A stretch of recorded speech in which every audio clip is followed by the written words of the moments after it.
Hello there and welcome to another episode of Practical Wisdom. I'm your host Ihab, the founder of the highest possible expression, coaching and teaching. And today I want to talk about the idea or the concept of language and words and how language can take your life to the next level, or it can keep you stuck with a very low level of consciousness. Now it's funny that I'm talking about that subject because just 1 minute before shooting the video, I was intending to do another video, but then it hit me, that inspiration to talk about that subject, and I knew that this is what it wants to be expressed through me. So here you go.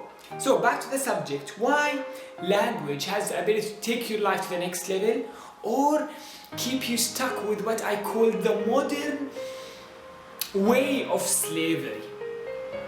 See, anyone who studied the science and the psychology of language carefully, they can tell you with no shadow of a doubt that language dictates your perception. So if you're not aware of the quality of language you're using and you allow yourself to use automatic language that's been fed into your mind, then with no question, you still slave. Now I know it's harsh to say that, but this is the reality. And what's dangerous about that? Old fashion of slavery, it was very obvious. People would go to Africa and they would bring people there to work. But the modern era of slavery, it's different. It's a slavery on the level of perception. It's a slavery on the level of language. And what's risky about that people have the illusion that they are free, but they're enslaved with their own perception. And this is more smart way of enslaving people by giving them the illusion that they are free. So this subject is one of those that it's quite challenging to explain just through philosophical discussion or just trying to explain it through words. So I would say it's better to explain it through stories and examples so you'll have the idea, because eventually how language functions in your psyche, it's not that complicated. Once you really get it, you can free yourself from that. So let me give you a story, small story. It's something that happened with me probably for a while, and someone was telling me that he retired and just he don't know what to do next. And I said, before we discuss what you can do next, let me ask you that. Did you retire? And he said, yeah, of course I retired. And I said, is there something called retirement? And he said, yeah, that's why I retired. I said, no, just wait a moment. Is there something in life you can touch, you can eat, you can take for a walk, you can have date with? That's called retirement? So he stopped and thought about that and he said, no. And then he realized, after going deeper in the discussion, that retirement is a man-made concept, man-made word. Now, it might be useful for a functional use, but let's examine the energy, the information under that word. So I asked him to examine how he feels toward that word. And what he realized, that retirement for him, it's more like escaping life. It's more like contraction instead of expansion and passion and going to the next level. So I asked him, are you willing to drop that word that does not exist in reality other than concepts that people made and you bought into it? Can you drop that concept and bring a new concept for that event of stop working? And he said, yeah, I'm open for that. And that's where I suggested him the word new beginning. Now see, look carefully. It's the same event. He used to define it as retirement, which led to contraction, which led to quitting, which led to escaping, which led to very negative emotion. And then he changed the same event with another word, which is new beginning. And how new beginning feels? It feels like joy, it feels like expansion, it feels like going the next level of the game. Now that's what I mean in mental slavery. The same event, you just buy the automatic concept that people told you this is what that event means, and then you experience reality from that concept. Actually, there is a magnificent work called Plastic Words for a guy, I can't even say his name. His name is Russian. I think it's something like Owe something. Anyways, it doesn't matter the name. But the book speaks about that. He called those words that doesn't have physical reality to them, plastic words. And what a beautiful way to put it. He called those words plastic words, and he goes into the history of them and why they were created.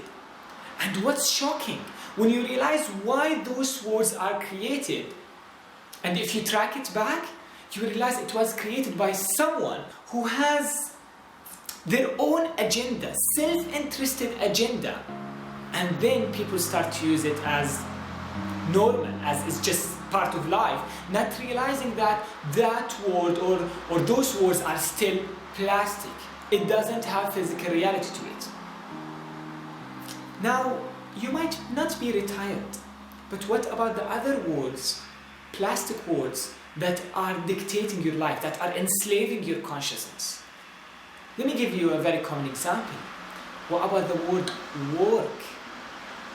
Have you ever thought what kind of information collectively stored under the word work? Now, if you really examine it and just see how you feel, you can realize it's 9 to 5, lack of creativity, showing up just formal, not being your true self, having limited time, working all day long. There is information under that word. And what I'm encouraging you here, to be conscious if the information under that word is something you want or you don't. If you realize consciously that, yeah, I love the energy and the information under that word, then buy into it. If not, then don't use it. Don't buy into it. But you might be thinking, but Ihab, I need to use the word work. That's fine. You can use it for a functional use. You can use it for filling papers. You can use it for communication. But you won't buy this word at an emotional level. And that's very important. What about the word education?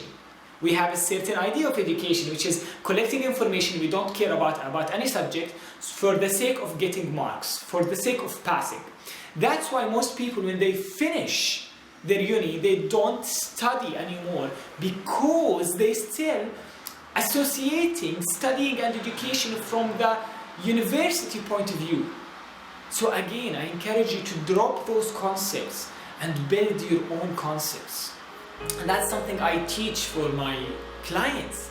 I tell them, write, for example, the word work, write, for example, the word money, and ask yourself, what is the information, what are the information stored under those words, and see if it suits you, it suits your purpose or not.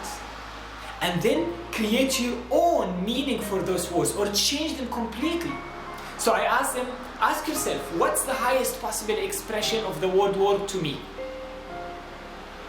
And some people, they realize it's purpose. In my case, I don't say the word work. For me, it's mission.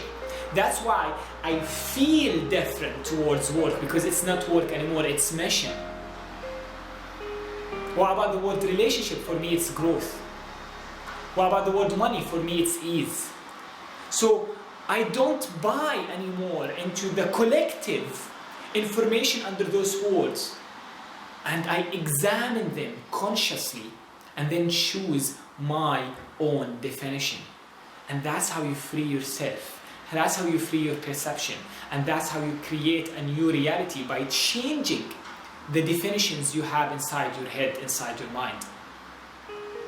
Now, we can take that in all levels, even political levels. Something like, I'm democratic, I'm Republican, I'm liberal. Under those words, again, there's information. Once you say I'm democratic, it means you're sucking that data, that collective data that's been stored under that word, and you become it. So I encourage you to be free thinker and to separate yourself from collective words and create your own words, thus your own reality. And actually, That's how evolution happens through life. So look to business and entrepreneurship. Entrepreneurship is kind of a new world from business that has more freedom, more creativity, more joy to it. That's why I don't have problem calling myself an entrepreneur, because I love the data, the information that's stored under that word. Okay, that was my advice for today. And before signing off here, I just want to remind you that your life is dictated by the definitions you have. So pay super attention to the words you're using, just generally, like through your life, and ask yourself, is that a word I want? Do I need to buy into it or not? Even if my father, my mother, my family, my society is using it, do I need that word? That word is serving my purpose or not? Okay, again, that was my advice. Till I see you next time, I want you to go to the world and, as always, unleash your highest possible expression. And thank you.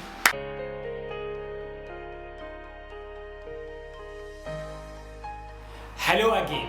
Did you enjoy this episode and do you want to receive more wisdom on how to unlock your highest possible expression in life, business and relationships? Then there are two things you can do right now. First, to subscribe to the YouTube channel here, and also to visit ihabhamamna.com to subscribe to the mailing list so you can receive updates that I only share with my subscribers.